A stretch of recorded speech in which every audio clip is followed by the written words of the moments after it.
У нас в Сыктывкаре более 16,5 тысяч людей, признанных инвалидами.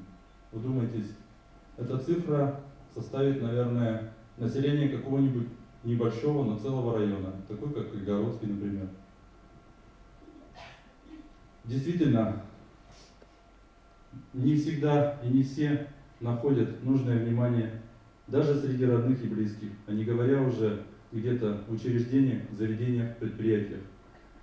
Мы сегодня в Сыктывкаре, вот в этом году, приняли программу «Доступная среда» на 12-15 годы. И, конечно, понимая, что и сумма там заложенная, и те мероприятия, которые там есть, далеко не решат всех проблем. Но, по крайней мере, мы понимаем одно, что двигаться этим путем надо.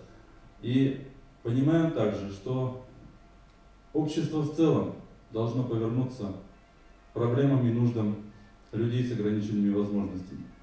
Если каждое предприятие, каждое заведение, каждое учреждение, каждый предприниматель подумает о том, как в его заведение может попасть человек с ограниченными возможностями и сделает хоть маленькую толику для этого, уберет порог, сделает пандус.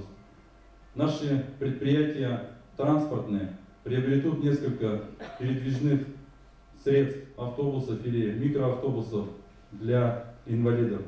И глядишь, среда становится более доступной. А потом каждый из нас, находясь на улице города и видя, как трудно бывает инвалиду или просто пожилому человеку перейти улицу, подаст руку помощи. И это тоже уже та частичка дела, вклад, который в общее наше дело будет очень значимым. Я хочу пожелать всем инвалидам, всем людям с ограниченными возможностями мужества вам, терпения, а нам, всему обществу, действительно абсолютно искреннего отношения к людям с такими возможностями.